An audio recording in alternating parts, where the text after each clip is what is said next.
นี่บ่มีไผที่มีปัญหาทางการเงินมีแต่คนที่บ่ฮู้บริหารในการจัดการการเงินเท่านั้นนี่เป็นคำเว้าที่ถูกต้องเนาะเพราะว่าการที่เฮาจะเฮ็ดอันใดอันหนึ่งถ้าเฮามีการบริหารจัดการสังเกตบ่ว่าถึงแม้เงินเดือนเฮาสิได้หลายปานใดก็ตามแต่ว่าสุดท้ายรายจ่ายเฮาก็หลายอยู่ดีดังนั้นการบริหารจัดการเงินหมายถึงหยังการบริหารจัดการเงินก็คือการที่เฮามีเป้าหมายในการนำใช้เงินและก็มีการบริหารที่แบ่งเป็นสัดส่วนว่าเงินที่เฮาหามาได้จักเปอร์เซ็นต์เฮาสิเก็บทอนจักเปอร์เซ็นต์เฮาจะไปใช้จ่ายรีดกินฟุ่มเฟือยจักเปอร์เซ็นต์ควรจะเป็นทุนการศึกษาให้ลูกหรือว่าจักเปอร์เซ็นต์ควรที่จะเป็นทุนฮ้อนในการเฮ็ดให้เงินมันงอกงามเนาะเงินต่อยอดเงินหันออกไปหรือว่าจักเปอร์เซ็นต์ที่จะเอาให้ผู้ที่ว่ามีพระคุณหรือว่าเป็นเงินแห่เฮาในกรณีฉุกเฉินตัวนี้นี่เอิ้นว่าเป็นการบริหารจัดการเงินแต่ว่าที่ครูเห็นส่วนใหญ่ก็คือทุกคนนะเมื่อเวลาที่เงินเดือนออกปุ๊บนี่แม่นไปแล้วเนาะโดยเฉพาะเป็นทานสายเนาะก็บ่ฮู้ว่าแม่นทุกคนก็บ่ได้บอกว่าแม่นทุกคนแต่ว่าส่วนใหญ่เนาะไปแล้วห้านน้อยห้านใหญ่ไปฉลองเงินเดือนออกสิเนาะต่อมากะกลางเดือนเงินเริ่มน้อยกินประหยัดท้ายเดือนเงินเริ่มน้อยไปอีกเนาะก็คือได้กินต้มมีอย่างประมาณนี้เนาะโดยเฉพาะแมนเอิ้นว่าเป็นคนที่ว่าเป็นคนหนุ่มยุคใหม่ที่ว่าหากันเริ่มเฮ็ดเวียกนี่อันนี้คุยเห็นหลายเลยเนาะก็คือสังเกตแต่ละคนนี่มันสั่งแตกต่างจากตอนที่เฮาหากันเฮ็ดเวียกแต่ว่ากับบ่ได้หมายความว่าเฮาย่องว่าตัวเองดีแต่ว่าคล้ายๆกับคือคนหนุ่มกับว่าคือตัวเองเท่า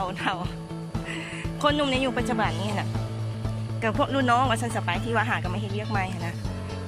เงินเดือนออกปุ๊บซุ่มแซวหรือว่าถึงบ่ออกอะซุ่มแซวกินเหล้ากินเบียร์หรือว่าไปใช้จ่ายฟุ่มเฟือยแนวที่บ่เป็นประโยชน์นะอยากแนะนำน้องนุ่งว่าสิ่งที่สำคัญที่สุดในเวลาที่ว่าเฮาหากันเริ่มเฮ็ดเวียกทำอิฐเลยนี่นะก็คือการต้องได้เก็บเงินต้องได้ทอนเงินช่วงนี้เป็นโอกาสดีที่สุดเป็นอย่างต้องได้ทอนเงินเพราะว่าช่วงนี้นะบรรดาน้องๆนะยังบ่ทันมีภาระที่ต้องแบกหาบบ่ทันมีครอบมีครัวเป็นช่วงเวลาที่กำลังเป็นโสดเนาะดังนั้นถ้าแม่นคันมีเงินมาปุ๊บนี่แม่นคันเฮาเก็บเฮาทอนนะเฮาจะได้เอิ้นว่าได้หลายว่าซั่นซะเงินที่ทอนหันมันจะเพิ่มขึ้นหลายแล้วมันก็จะเพิ่มขึ้นไว้ดังนั้นถ้าแม่นมันจะเป็นการดีต่อชีวิตในอนาคตของพวกน้องๆหรือว่าแม้แต่รุ่นเดียวกันละหรือผู้อาวุโสเองเพราะว่าหลังจากเขาเฮ็ดเวียกไปแล้วเนาะ3-4 ปี5 ปีบางคนก็อาจจะแต่งงานเนาะแต่งงานมีครอบครัวมีลูกบางคนอยากเริ่มเฮ็ดธุรกิจสิเนาะพอตอนนั้นก็สิประมาณอายุ30 ปี40 ปีเป็นวัยที่กำลังดีในการเริ่มต้นลงทุนหรืออาจจะซาไปแล้วที่จริงเริ่มลงทุนไว้แห่งดีเพราะว่ายิ่งลงทุนไว้เท่าใดเขายิ่งรู้ว่าประสบผลความหมายก็คือการลงทุนมันมีความเสี่ยงมี2อย่างก็คือ1ประสบผลสำเร็จหรือบ่ประสบผลสำเร็จแต่ว่าถ้าประสบผลสำเร็จไว้เขาก็ได้ใช้ชีวิตในแบบที่เขาอยากเป็นไว้แต่ถ้าเขาประสบผลสำเร็จบ่ประสบผลสำเร็จอย่างน้อยเขาก็มีเวลาที่ว่าจะลุกขึ้นแล้วก็แล่นระยะเวลาที่เขาจะแล่นให้ไปให้ทันให้ประสบผลสำเร็จนะมันก็ยังหลายกว่าตอนที่ว่าเขามาเฮ็ดตอนที่เขาเอิ้นว่ามืดเหือมืดแห้งหรือว่าอายุหลายแล้วเนาะเรื่องการต่อสู้เรื่องกำลังกายกำลังใจมันก็จะต่ำกว่าคนที่ว่าอายุน้อยกว่าเนาะถึงบ่มีกำลังทรัพย์แต่ว่ามีกำลังกายสู้อย่างสิอันนี้ก็สามารถเฮ็ดให้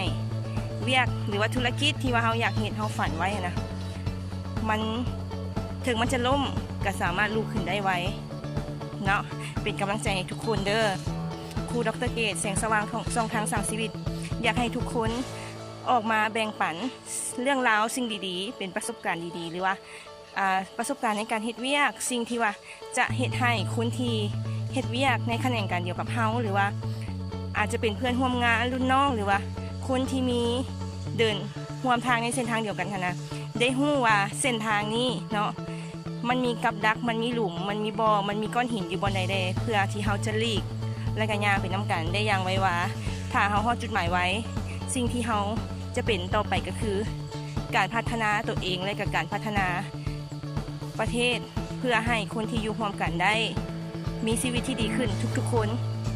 ถ้าทุกคนมีชีวิตดีสังคมก็ดีทุกอย่างก็จะดีขึ้นตามลำดับเนาะ